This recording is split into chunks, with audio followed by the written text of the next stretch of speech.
Assalamualaikum warahmatullahi wabarakatuh. Saya Esi Alfim dari program Studi Sejarah Peradaban Islam semester 5 akan mencoba untuk menerangkan dan mereview sebuah jurnal yang ditulis oleh Misnal Munir, yaitu staf pengajar di Fakultas Filsafat di Universitas Gadjah Mada, Yogyakarta.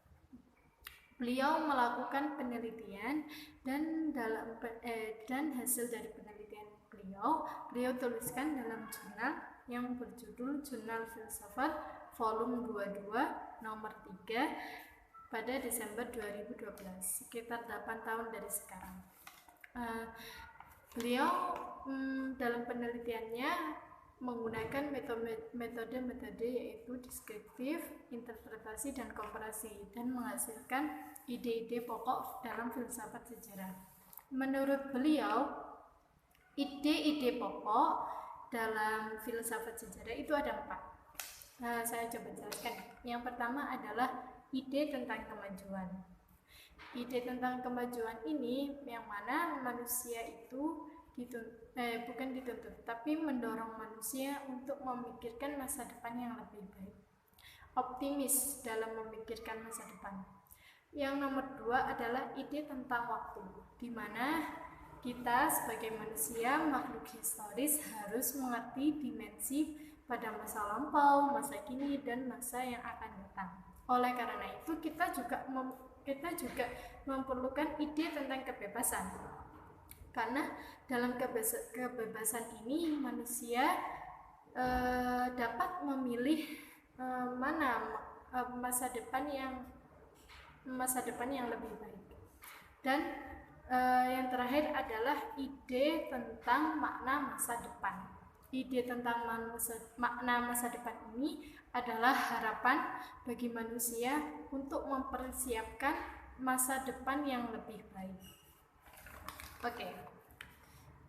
Misnal Munir dalam jurnalnya yang pertama adalah tentang ide tentang kemajuan tadi yang sudah saya jelaskan ya. Dan di sini saya akan mencoba untuk menjelaskan tentang ide kemajuan menurut Karl Marx. Aslinya dalam jurnal ini sangat banyak sekali para ilmuwan atau filsuf sejarah khususnya yang telah menerangkan tentang ide kemajuan, seperti ada Hegel, Point B, terus Auguste Comte, dan yang paling menarik buat saya adalah Karl Marx. Meskipun Karl Marx ini ternyata juga adalah murid dari Hegel.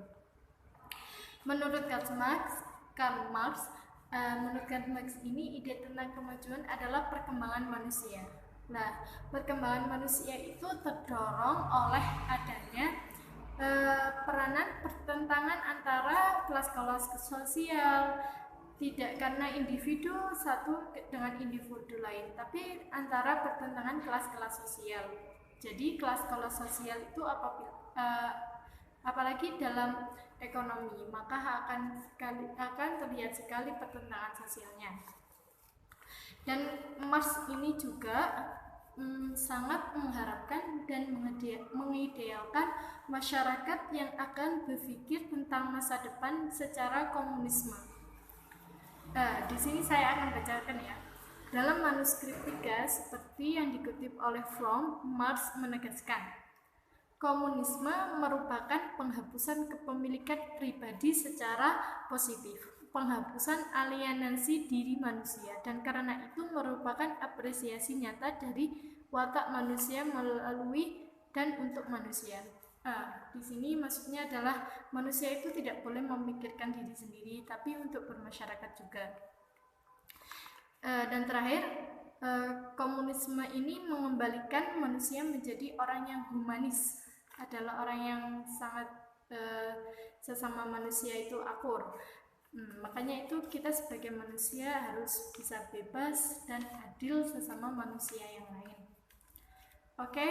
Itu yang bisa saya sampaikan. Kurang lebihnya saya mohon maaf. Wabillahi taufiq wal hidayah. Wassalamualaikum warahmatullahi wabarakatuh.